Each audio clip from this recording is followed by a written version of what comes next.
Welcome to Study Leaks Academy. আজিৰ ভিডিঅ'ত মই আলোচনা কৰিম এই যে সেকেন্ড ইয়াৰৰ ইংৰাজীৰ ফ্লেমিঙ্গৰ টেক্সট বুকখনৰ বিষয়ে। যে ফ্লেমিঙ্গৰ কোনকেইটা চাপ্টাৰৰ পৰা ফাইনেল পৰীক্ষাত কোৱেশ্চন আহিব আৰু সেই চাপ্টাৰবোৰ তোমালোকে কেনেদৰে ষ্টাডি কৰিব লাগে বা কোন টাইপৰ কোৱেশ্চন ফাইনেল পৰীক্ষাত অহাৰ সম্ভাৱনা আছে 2025 ফাইনেলত। কাৰণ বহুতো ছাত্ৰ ছাত্ৰী আমাক প্ৰশ্ন কৰি আছে যে ফ্লেমিঙ্গৰ টেক্সট বুকখনৰ ওপৰত এটা ওভাৰঅল এটা ভিডিঅ' প্ৰস্তুত কৰাৰ কাৰণে তোমালোকে কেনেদৰে ষ্টাডি কৰিব লাগে আৰু 100% তোমালোকে কেনেদৰে কাৰেক্ট আনসাৰ লিখি আহিব পাৰা ফাইনেল পৰীক্ষাত গোটেইখিনি আজি ডিসকাস কৰিম। ভিডিঅ'টো তোমালোকে স্কিপ নকৰিবা, ভালকে চাই যাবা তোমালোকে। সো প্ৰথমতে আমি ফ্লেমিঙ্গৰ সিলেবাসটো চাই লওঁ। ফ্লেমিঙ্গৰ কোনকেইটা চাপ্টাৰ তোমালোকৰ ফাইনেল পৰীক্ষাত আহিব। সো ফ্লেমিঙ্গৰ টেক্সট বুকখনৰ পৰা টোটেল আহিব 30 মাৰ্কস। সো তোমালোকৰ টেক্সট বুক দুখন আছে, এখন আছে ফ্লেমিঙ্গো আৰু আন এখন হৈছে ভিস্টাস। সো ফ্লেমিঙ্গৰ পৰা আহিব 30, ফ্লেমিঙ্গৰ পৰা আহিব 30 আৰু ভিস্টাসৰ পৰা আহিব 15। সো আজি আমি ডিসকাস কৰিম অনলি ফ্লেমিঙ্গৰ বিষয়ে। যে 30 মাৰ্কসৰ ভিতৰত তোমালোকে কেনেদৰে 30 মাৰ্কস কাৰেক্ট কৰি আহিব পাৰা এইখিনি ডিসকাস কৰিম। সো প্ৰথমতে চোৱা তোমালোকৰ ফ্লেমিঙ্গত প্ৰ'জ মানে চাপ্টাৰ আছে, প্ৰ'জ আছে 5টা। The last lesson, lost spring, Indigo, going places, memories of চুটা চাহি। এই 5টা প্ৰ'জ, এই 5টা প্ৰ'জৰ পৰা তোমালোকৰ টোটাল মাৰ্কস আহিব কিমান? টোটাল মাৰ্কস আহিব 20 মাৰ্কস। টোটাল মাৰ্কস আহিব 20। এইখিনি আমি মুছে দিও পৰখিনি। এই 5টাৰ পৰা তোমালোকৰ এই 5টাৰ পৰা টোটাল মাৰ্কস আহিব কিমান? টোটাল মাৰ্কস আহিব 20। আৰু ইয়াত প্যাটাৰ্নটো চাই লোৱা কোন টাইপৰ কোৱেশ্চন আহিব। কোৱেশ্চন চোৱা 1 মাৰ্কসৰ 5টা কোৱেশ্চন, 1 মাৰ্কসৰ কোৱেশ্চন আহিব 5 কোৱেশ্চন। 1 মাৰ্কসৰ 5টা কোৱেশ্চন। 2 মাৰ্কসৰ আহিব 5টা। 2 মাৰ্কসৰ কেইটা আহিব? 5টা কোৱেশ্চন আহিব। এইখিনি অলপ মুছি দিও। ইয়াৰ পাছত তোমালোকৰ 5 মাৰ্কসৰ কোৱেশ্চন আহিব। 5 মাৰ্কসৰ কোৱেশ্চন আহিব কেইটা? এটা। ঠিক আছে। 1 মাৰ্কসৰ 5টা 5 মাৰ্ক, 2 মাৰ্কসৰ 5টা 10 মাৰ্কস আৰু 5 মাৰ্কসৰ এটা কিমান আহিব? 5 মাৰ্কস। হেগল আমাৰ কিমান? 20।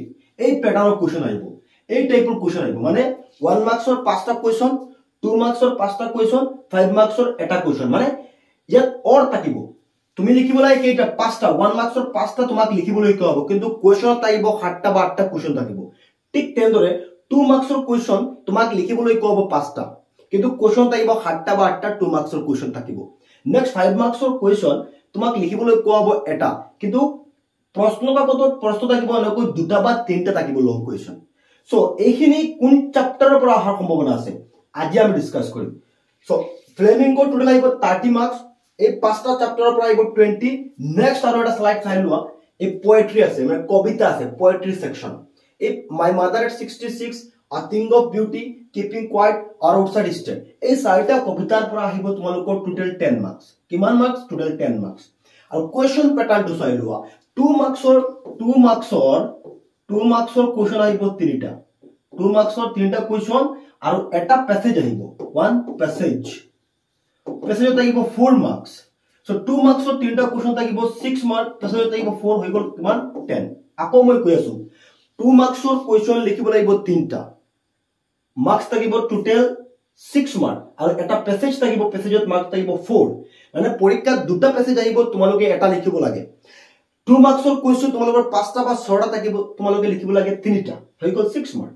এতিয়া চোৱা কেনেকৈ আমি ষ্টাডি কৰিব লাগে ফ্লেমিঙ্গৰ এই 5টা চাপ্টাৰ। প্ৰথমতে আমি ডিসকাস কৰিম এই 5টা চাপ্টাৰ তোমালোকে কেনেকৈ শিকিব লাগে।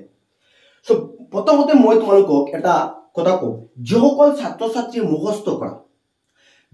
মুখস্থ কৰা চাপ্টাৰ নুবুজি, সামাৰি নুবুজি, এনেকৈ তোমালোকৰ মাজত বহুত আছে। চাপ্টাৰটোৰ ভিতৰত কি আছে, দ্য লাষ্ট লেসনৰ ভিতৰত কি আছে, লষ্ট স্প্ৰিংৰ ভিতৰত কি আছে, মানে বুজি নাপায়। টেক্সচুৱেল এডিশনাল কিছুমান কোৱেশ্চন মুখস্থ কৰে। মুখস্থ কৰিব লাগে, কিন্তু কি দ্য লাষ্ট লেসন প্ৰথমতে first of all you have to understand the summary, you have to understand the meaning of the chapter, each and every chapter. মানে প্ৰতিটো চাপ্টাৰৰ তুমি মিনিং শিকিব লাগিব। if you want to score more than 95 marks, 95, 96, 98, 99, 100, যদি ইংলিশত তুমি carry কৰিব বিচৰা, each and every chapter, প্ৰতিটো চেপ্টাৰৰ সামাৰি শিকিব লাগিব, লাইন বাই লাইন মিনিং শিকিব লাগিব। ইয়াৰ পাছত আমি যাব লাগিব কোৱেশ্চন আনসাৰত। এইটো ভুল তোমালোকে কেতিয়াও নকৰিবা যে চেপ্টাৰ নুবুজি, সামাৰি নুবুজি তোমালোকে কোৱেশ্চন আনসাৰ মুখস্থ নকৰিবা। মুখস্থ কৰিবলৈ গ'লে তোমালোকে বুজি নাপাবা আৰু বেছি দিন মনতো নাথাকিব, আৰু পৰীক্ষাত যদি কোনো কোৱেশ্চন অলপ আনকমন কোৱেশ্চন আহে তেতিয়াহ'লে আনসাৰ লিখিব নোৱাৰিবা। গতিকে মোৰ প্ৰথম কথাটো হৈছে তোমালোকে প্ৰতিটো চেপ্টাৰৰ সামাৰি শিকিব লাগিব।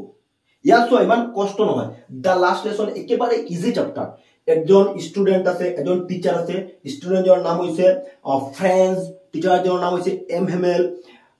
যদি তোমালোকে থ্ৰলি ষ্টাডি কৰা এইখিনি বুজি পাবা যে ইয়াৰ ভিতৰত কি আছে। আমাৰ ষ্টাডিজ একাডেমীত আমি এই চেপ্টাৰবোৰ আমি ধুনীয়াকৈ তোমালোকৰ লাইভ ক্লাছৰ যোগেদি তোমালোকক বুজাই দিম। যিসকল আমাৰ লগত জইন হৈছা তোমালোকে নিশ্চয় পাই আছা, ঠিক আছে। Last lesson, lost spring, IndiGo, going places, memories of a ছোটা চাহিব, এই 5টা চেপ্টাৰ প্ৰ'জ আছে। এই 5টাৰ তোমালোকে প্ৰথমতে সামাৰি শিকিব লাগিব, লাইন বাই লাইন এক্সপ্লেইন তোমালোকে শিকিব লাগিব। নেক্সট আমি যাম কোৱেশ্চন আনসাৰত। যেতিয়া তোমাৰ সামাৰি ধৰি লোৱা আমি দ্য লাষ্ট লেসন চেপ্টাৰটো লৈছো, দ্য লাষ্ট লেসনত যেতিয়া তোমাৰ সামাৰি শিকা হৈ যাব, লাইন বাই লাইন এক্সপ্লেইন যেতিয়া শিকা হৈ যাব, মনত ৰাখিবা যেতিয়া চেপ্টাৰৰ সামাৰি শিকি লবা 50%, মনত 50% কোৱেশ্চনৰ আনসাৰ তোমাৰ শিকা হৈ যাব। 50% কোৱেশ্চনৰ আনসাৰ শিকা হৈ যাব। মই যদি ভুল কওঁ তোমালোকে এবাৰ শিকি চাবা। যেতিয়া এই সামাৰিখিনি শিকি লবা, ধৰি লোৱা কোৱেশ্চন আহিব, কোৱেশ্চন পাবা দ্য লাষ্ট লেসনত, what is the name of the river? What is the name of the river mentioned in the story the last lesson? The last lesson chapter 2 story to mention করা নদীটোৰ নাম কি? যেতিয়া এই নদীটোৰ নামে লাষ্ট লেসন চেপ্টাৰৰ ভিতৰত দিয়া আছে অলৰেডি, যেতিয়া তুমি পঢ়িছা পাই গৈছা যে ৰিভাৰটোৰ নাম ধুনীয়াকৈ দিয়া আছে। How many years did M. Hamel teach in the school of Alzac and Lorraine?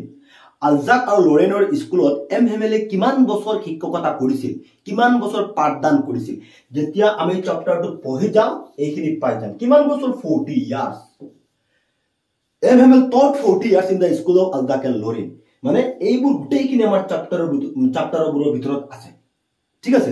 যেতিয়া তোমাৰ এইখিনি কমপ্লিট শিকা হৈ যাব, 1 marks, 2 marks, 5 marks কোৱেশ্চন বেছি অংক তোমাৰ শিকা হৈ যাব। গতিকে মোৰ তোমালোকৰ লৈ এটা পৰামৰ্শ হৈছে, উপদেশ হৈছে, সাজেশন হৈছে, প্ৰথমতে তোমালোকে এই চেপ্টাৰবোৰৰ সামাৰি শিকা, ঠিক আছে। নেক্সট তোমালোকে কোৱেশ্চন আনসাৰত যাবা। টেক্সচুৱেল কোৱেশ্চন আছে, এডিশনাল কোৱেশ্চন আছে, ইয়াৰ পাছত প্ৰিভিয়াছ ইয়াৰৰ কোৱেশ্চন, মানে কোৱেশ্চন বেংকৰ যিবোৰ প্ৰশ্ন আছে 2012 পৰা 2012 পৰা যোনবোৰ কোৱেশ্চন আহিছে এইখিনি আমি সলভ কৰিম। এইখিনি গোটেইখিনি তোমালোকে সলভ কৰিব লাগিব। এই মতে যদি পঢ়া, এই ষ্ট্ৰেটেজি যদি তোমালোকে ফলো কৰা, তেতিয়াহ'লে চাবা 1 মাৰ্কো তোমালোকৰ ভুল নহব আৰু তোমালোকে ফুল মাৰ্কস পাবা পৰীক্ষাত। আৰু যদি মুখস্থ কৰি যোৱা, ধৰি লোৱা এই চেপ্টাৰৰ পৰা তুমি 20টা কোৱেশ্চন মুখস্থ কৰিছা, ইন কেছ পৰীক্ষাত অহা নাই, এই চেপ্টাৰটোৰ ভিতৰত কি আছে তোমাৰ এই বিষয়ে কোনো ধৰণৰ ধাৰণা নাই, নলেজ নাই, তেতিয়াহ'লে তুমি আনসাৰ লিখিব নোৱাৰিবা। 2 মাৰ্কসৰ এটা কোৱেশ্চন আছে, ইন কেছ তোমাৰ কমন অহা নাই, যদি চেপ্টাৰটো বুজি পাইছা কি, তেতিয়াহ'লে তুমি কিবা নহয় কিবা লিখিব পাৰিবা। সেইটো মোৰ সাজেশন, ঠিক আছে। আই হোপ তোমালোকে বুজি পাইছা যে এই চেপ্টাৰবোৰ তোমালোকে কেনেদৰে শিকিব লাগে। নেক্সট তোমালোকৰ আহিব এই পোয়েট্ৰি সেকশন। ইয়াৰ পৰা তোমালোকৰ টোটাল আহিব 10 মাৰ্কস পোয়েট্ৰি সেকশন। কিছুমানে ভুল কৰে যে পোয়েট্ৰি সেকশনৰ পৰা 4-5টা কোৱেশ্চন শিকে, এনেকৈ ভাবি লয় যে ইয়াৰ পৰা হৈ যাব। নহয়, পোয়েট্ৰিত তোমালোকে প্যাসেজ এটা পাবা, যে 1 প্যাসেজ পাবা, প্যাসেজটো তোমালোকে লিখিব লাগে, প্যাসেজটোৰ যিবোৰ কোৱেশ্চন থাকিব আনসাৰখিনি লিখিব লাগিব। ঠিক তেনেদৰে তোমালোকে poetry is and every poem, প্ৰতিটো কবিতাৰ তুমি সামাৰি শিকা, অথবা 2 মাৰ্কস প্যাসেজ এইবোৰ কমপ্লিট হৈ যাব। যেতিয়া তোমাৰ পৰীক্ষাত এনেকুৱা বহুত ছাত্ৰ ছাত্ৰী মই দেখা পাইছো যে যেতিয়া প্যাসেজ পৰীক্ষাত আহে, প্যাসেজটো কোনটো কবিতাৰ পৰা আহিছে এইটো বহুত ছাত্ৰ ছাত্ৰী আছে ধৰিব নোৱাৰে। কবিতাটো তুমি বাৰে বাৰে ৰিডিং পঢ়িবা, a thing of beauty, my mother at 66, এনেকুৱা যিকোনো 2টা কবিতাৰ পৰা পৰীক্ষাত প্যাসেজ 2টা দিব। আৰু এনেকুৱা এটা কোৱেশ্চন থাকে যে প্যাসেজটো কোনটো কবিতাৰ আৰু কবিৰ নাম কি। গতিকে আমি যদি কবিতাটো অলপ বেছিকে ৰিডিং পঢ়ো আৰু সামাৰি শিকিলো আৰু পয়েটৰ কবিৰ নাম যদি আমি শিকিলো তেতিয়াহলে আমাৰ যেতিয়া সেন্টেন্সটো আমি দেখা পাম মাই মাদাৰ 66 ৰ পৰা আহিলে আমি নিশ্চয় গম পাম এটো মাই মাদাৰ 66 ৰ পৰা আহিছে তেতিয়াহলে ইজিলি আনসাৰ লিখিব পাৰিবা আই হোপ তোমালোকে বুজি পাইছা এই মতে পঢ়িব লাগিব যে কবিতাবোৰৰ সামাৰি শিকিব লাগিব ইয়াৰ পাছত যাব কোৱেশ্যনত প্ৰিভিয়াস ইয়াৰৰ কোৱেশ্যন আছে তোমালোকৰ টেক্সটত কোৱেশ্যন আছে কোৱেশ্যন বেংকতো প্ৰশ্ন আছে ইয়াৰ পাছত আমি লগত আছো নিশ্চয় তোমালোকে আমাৰ পৰা গাইড পাই আছা পাবা নিশ্চয় অনাগত দিনতো পেছেজ পাবা পেছেজবোৰ সলভ কৰিব লাগিব তেতিয়াহলে এই মতে হ'ব এই মতে তোমালোকে ষ্টাডি কৰিবা তেতিয়াহলে সব পৰীক্ষাত ফ্লেমিং কৰি 30 মাৰ্কস আছে 30 মাৰ্কস তোমালোকে 30 মাৰ্কসৰ ভিতৰত 30 মাৰ্কস পাবা আৰু ডাইৰেক্ট যদি কোনোবা মুখস্থ কৰিবলৈ যায় তেতিয়াহলে তোমালোকে হয়তো 100% কাৰেক্ট আনসাৰ পৰীক্ষাত লিখিব নোৱাৰিবা কাৰণ পৰীক্ষাত কিছুমান কোৱেশ্যন অলপ বনাই দিয়ে হাজাৰ তোমালোকে মুখস্থ কৰা সবা পৰীক্ষাত দুটা তিনটা কোৱেশ্যন অলপ বনাই দিয়ে যিখিনি মানে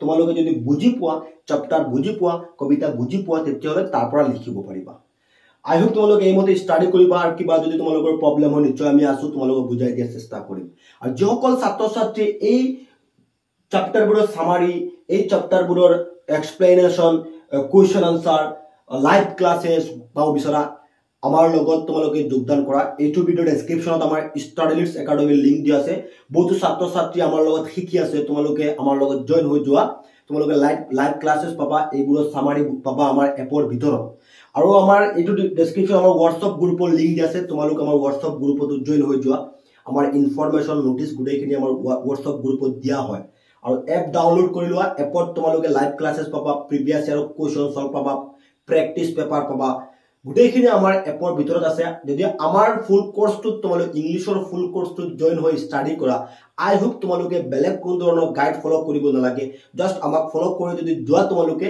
নিশ্চয় তোমালোকে পৰীক্ষাত ইংৰাজীত ভাল নম্বৰ পাবা